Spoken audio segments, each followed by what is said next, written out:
এই শয়নকক্ষটি ছিল খুবই ছোট, যা সবকিছু সংকীর্ণ মনে হচ্ছিল। কোণের ওয়ার্ড্রোবের দরজা ভালোভাবে খুলতে পারছিল না, আর নড়াচড়া জায়গাও ছিল না বললেই চলে। তাই এটা স্পষ্টতই নতুন ডিজাইনের প্রয়োজন ছিল। প্রথমে সব কাপড় ঝোলানোর জন্য একটা লম্বা ওয়ার্ড্রোব বানানো হলো। ধুলো আটকাতে ক্যাবিনেটের দরজা লাগানো হলো।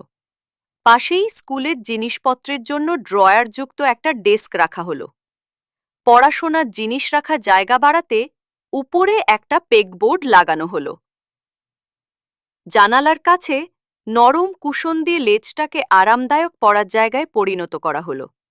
একটা সাইড প্যানেল ছোট টেবিল টপ হিসেবে কাজ করল, নিচে বই রাখার জায়গা সহ। জায়গা বাঁচাতে পর্দার বাক্স জানালার ফ্রেমে ভেতরে বানানো হলো, যা এই ছোট্ট কোণটিকে অবাক করার মতো কার্যকরী করে তুলল।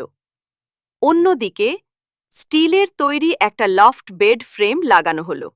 নিরাপত্তার জন্য এটা দেয়ালে বোল্ট করা হলো, আর টেকসই করতে কাঠের প্যানেল দিয়ে শক্ত করা হলো। স্যাঁতসেঁতে ভাব রোধ করতে একটা বাতাস চলাচলের বেড বেস ব্যবহার করা হলো। উপরে একটি